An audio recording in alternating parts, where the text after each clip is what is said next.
History loves a winner. And in the story of China, the winner of the 17th century was the Qing dynasty.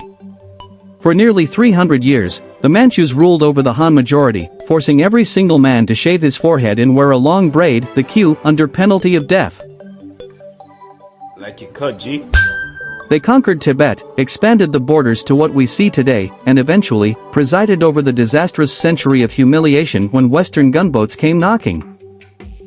We take the Qing for granted as the final chapter of Imperial China, but it almost didn't happen. In fact, for a brief moment in 1644, China was ruled by a peasant army. Enter Li Zicheng and the Shun dynasty. A regime that captured Beijing, drove the last Ming emperor to hang himself from a tree, and then vanished into the history books just a few months later. But what if they didn't? What if the Shun dynasty actually won, and the Qing never conquered China? To understand how the Shun could have won, we have to look at the ultimate betrayal in Chinese history, General Wu Sangui. When the Shun captured Beijing, Wu Sangui was guarding the Shanhai Pass, the literal gateway through the Great Wall, keeping the Manchus out. He had a choice: ally with the peasant rebels who just took the capital, or ally with the foreign invaders. He chose the invaders, opened the gates, and the Shun were crushed. So, how do we change this? Simple. Either Wu Sangui is assassinated by Shun spies before he can open the gates, or Li Zicheng successfully negotiates with him. Without the Shanhai Pass open, the Manchus are stuck outside the wall. The Shun army fortifies Beijing, consolidates its grip on the south, and the Shun dynasty becomes the legitimate new ruler of the Middle Kingdom. But now comes the hard part. Winning a war is easy, ruling is harder. Especially when your entire political platform is, hey, let's stop paying taxes. See, Li Zicheng was a peasant hero. His main slogan was equal land distribution and zero taxes. Which sounds great to the average farmer, but is a total nightmare for running a government. A state needs money to maintain roads, feed armies, and, exist. In our timeline, the Shun collapsed partly because they ran out of cash and started torturing Ming nobles for their gold. In this alternate timeline, to survive, the Shun have to grow up fast. They would have to institutionalize massive land reforms, taking land away from the corrupt Ming elites and giving it to the peasants. This makes the Shun incredibly popular with the lower classes, giving them a level of internal stability the Ming hadn't seen in a century. Eventually, though, they'd have to bring back taxes. This would probably spark some minor peasant rebellions against the peasant government, which is deeply ironic, but classic history. The biggest visual change you'd notice in this timeline is the map. The modern borders of China are a direct result of Qing imperialism.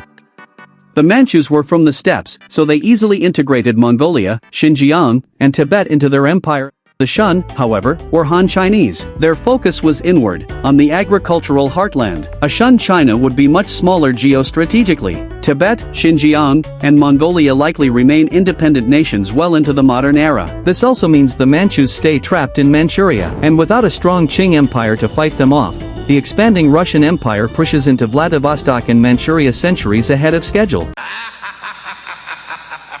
But the real butterfly effect is cultural and economic. Because the Shun are a native dynasty, there is no forced cultural assimilation. No cues. Han cultural pride remains uninterrupted. More importantly, the Shun don't have the same paranoia as the Qing. The Qing strictly banned maritime trade for decades, the hygiene edicts, because they were terrified of coastal rebels plotting with foreigners to overthrow them. The Shun don't have that problem. To fund their new government, they would likely embrace the wealthy merchant classes of the southern coasts.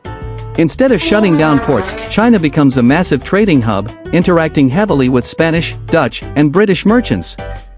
And this changes everything. By the time the 1800s roll around, China isn't a technologically stagnant, isolated empire ruled by a conservative foreign elite. It's a commercial powerhouse.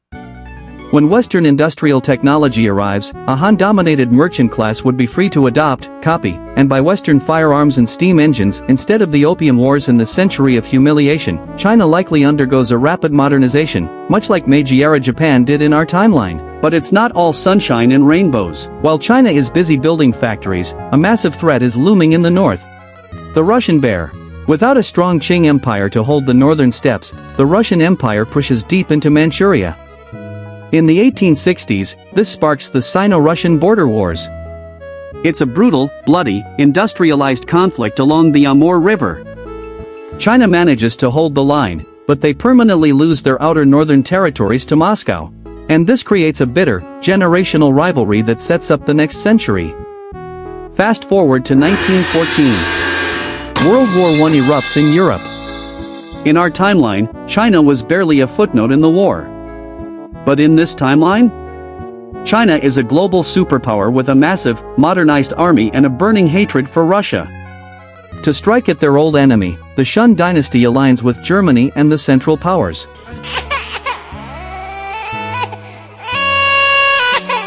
Millions of Chinese troops pour over the border into Siberia and Central Asia.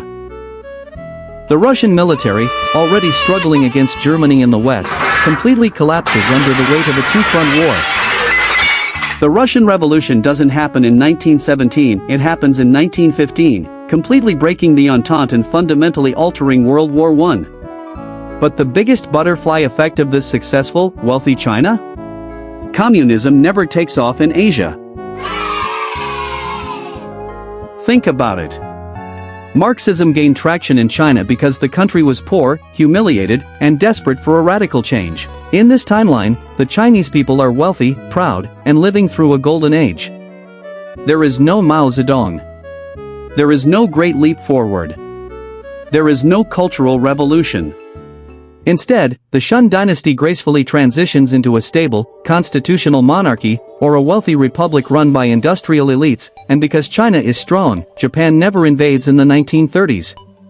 The entire Pacific theater of World War II just doesn't happen. Instead, China and Japan form an uneasy duopoly, effectively keeping European empires out of Asia entirely. Which brings us all the way to today, in 2026. What does this world look like? Well, first, the map is completely different. The modern borders of China are a product of Qing conquests. Because the Shun never conquered the outer regions, Tibet, Mongolia, and Xinjiang are fully independent, prosperous nations acting as neutral buffers in Asia. Culturally, the world is unrecognizable. In our timeline, the Communist Party erased decades of traditional culture. But here, Han cultural pride, Confucian philosophy, and traditional art evolved naturally alongside modern technology. In 2026, Chinese cinema, fashion, and pop culture dominate the global box office right alongside Hollywood.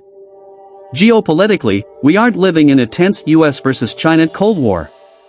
Instead, the world of 2026 is a stable, multipolar playground. On one side, you have the democratic West. On the other, a wealthy, deeply traditional, capitalist East.